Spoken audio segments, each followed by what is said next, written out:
Hello students, welcome back to your own channel, that is Biosite. And today, as you know, that we are going to study about the menstruation cycle, but this time in very detail. इससे पिछले वाले video में हमने पढ़ा था about the menstruation cycle, but it was the concept, it was the introduction only. That was the general points about the menstruation cycle, but in this video we are going to study in detail. पहले मैं आपको बता दूं कि this is the most important topic for NEET and for the board. आप previous NEET के papers और board के पेपर उठा के देखिए तो शायद ही कोई ऐसा बोर्ड या नीट होगा जिसमें इससे रिलेटेड कोई क्वेश्चन ना आया हो। और दूसरी बात है, ऐसा पहली बार हुआ है कि मैंने वीडियो बनाने से पहले ये डायग्राम बनाया हुआ है। इट मीन्स ये मोस्ट इंपॉर्टेंट है। और दूसरा पॉइंट ये है कि it is the very complex process because हम पढ़ने क्या जा रहे हैं, मेंस्ट्रुएशन साइकिल। टॉपिक 1 है पर पॉइंट ऑफ व्यू यहाँ पे 4 हैं। in terms of pituitary hormone, in terms of ovarian event, in terms of ovarian hormones and in terms of uterine event. ध्यान देना, मोस्ट इंपॉर्टेंट टॉपिक है और मोस्ट कॉम्प्लेक्स टॉपिक भी है, लेकिन मैं कोशिश करूँगा कि आपको सिंपल तरीके से समझा सकूँ ना। इतनी मैं आपसे उम्मीद कर सकता हूँ कि प्रीवियस वीडियो से आपको ये तो पता चल गया होगा कि menstruation cycle consists of 3 phases. The first phase which occur for up to 4 days is known as menstrual phase or bleeding phase. Now these numbers represent the number of days. That is from the day 1 to day 4 there occur bleeding phase or menstrual phase.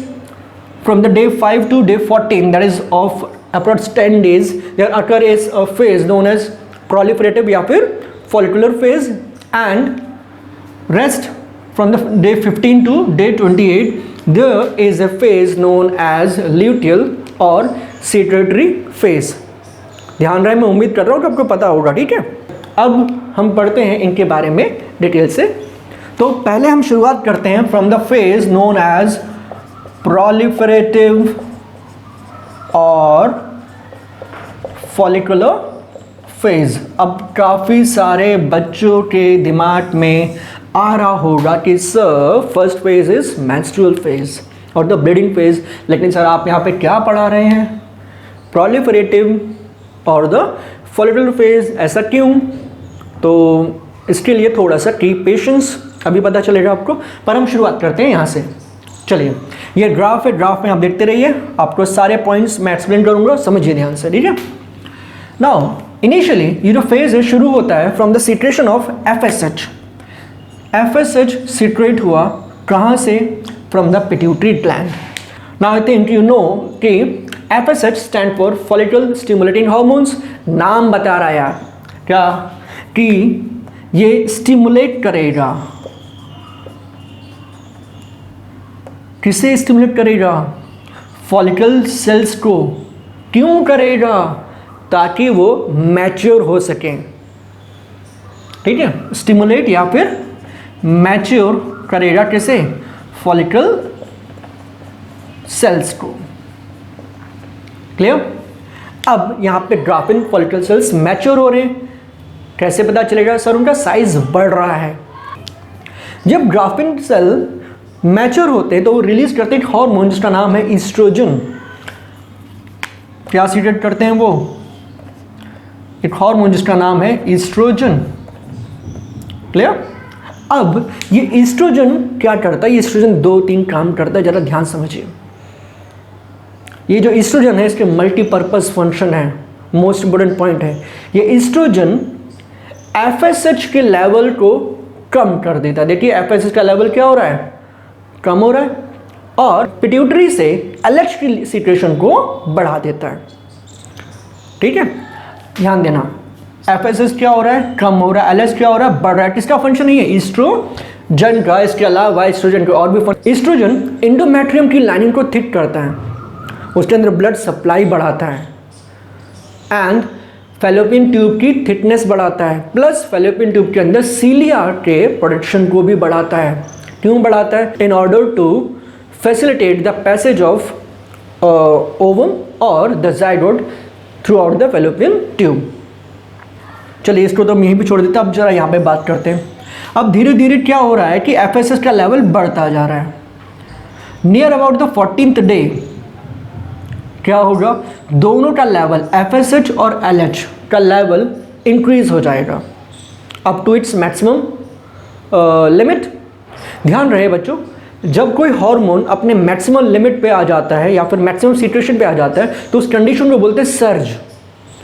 यहाँ पे FSH भी increase हुआ है देखिए और LH भी increase हुआ है, पर ज़्यादा इंक्रीज कौन हुआ है, तो LH।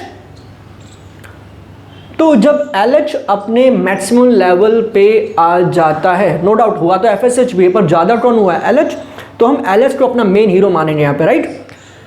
तो that condition is known as LH surge, that condition is known as LH surge. यहाँ पे क्या हुआ था, FSH डिक्रीज हुआ था, LH इंक्रीज हुआ था, एंड देन क्या हुआ हमारे पास, LH सर्ज आया। LH सर्ज का मतलब है कि LH अपनी मैक्सिमम लिमिट तक पहुंच गया, और यह होता कब है, ऑन द 14th डे। तो that condition is known as LH surge.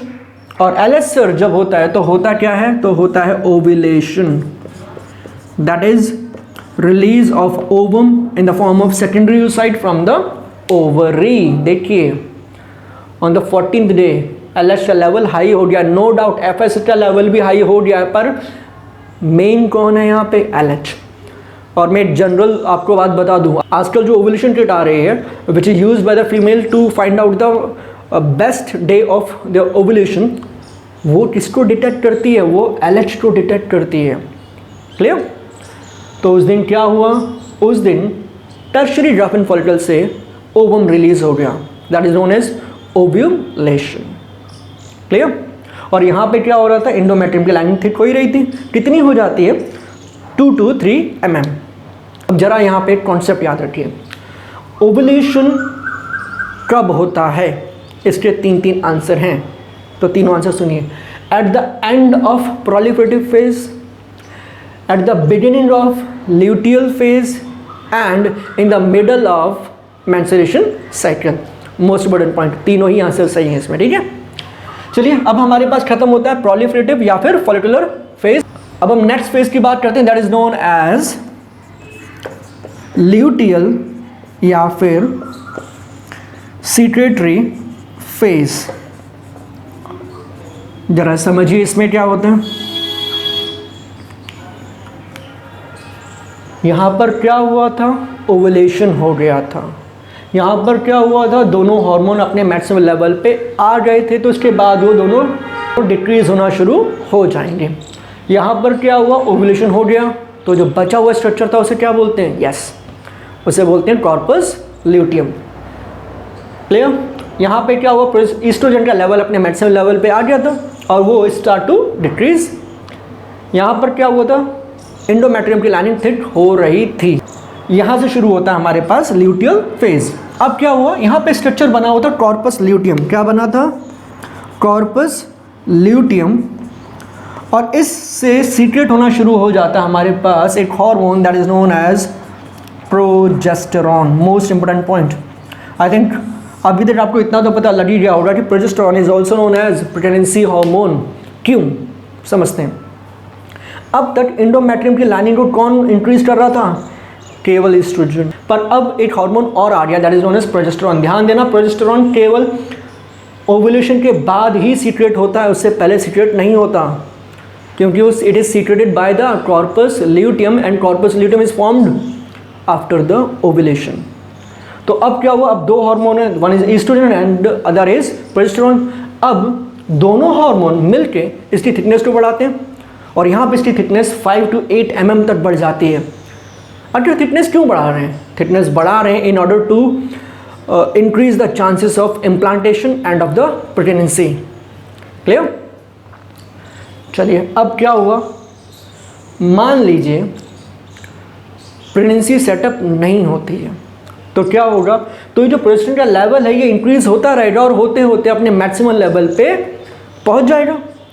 और हम जानते हैं कि हार्मोन्स नॉर्मली शो करते हैं फीडबैक इनहिबिशन, जैसे ही अपने मैक्सिमम लेवल पे पहुंचेगा इट स्टार्ट टू डिक्रीज। और टाइम होते होते, ध्यान देना ये भी अचानक से नहीं हो रहा, 15, 16, 17, 18, 19, 28 जा रहे हैं days. As the days passes the level of progesterone increases and then it start to decrease. और 28th day आते आते this corpus luteum will degenerate to form the corpus albicans. और लास्ट में आते आते सारे हार्मोन खत्म हो गए and now there is no hormone which support the thickness of endometrium. तो इन सब हार्मोन्स की एब्सेंस में when there is no any hormone to support the thickness of endometrium, the endometrium start to break and which result in the flow of blood. That is known as menstrual phase or bleeding phase. तो अब आपके दिमाग में आ रहा होगा कि sir तो फिर हमने वहाँ पे फर्स्ट क्यों पढ़ा? बिकॉज वो विजिबल होता है, ये दोनों फेज विजिबल नहीं है, ये विजिबल होता है, दैट्स वाई हमने उसको वहाँ पे फर्स्ट फेज पढ़ा था और आप हमेशा वही लिखेंगे.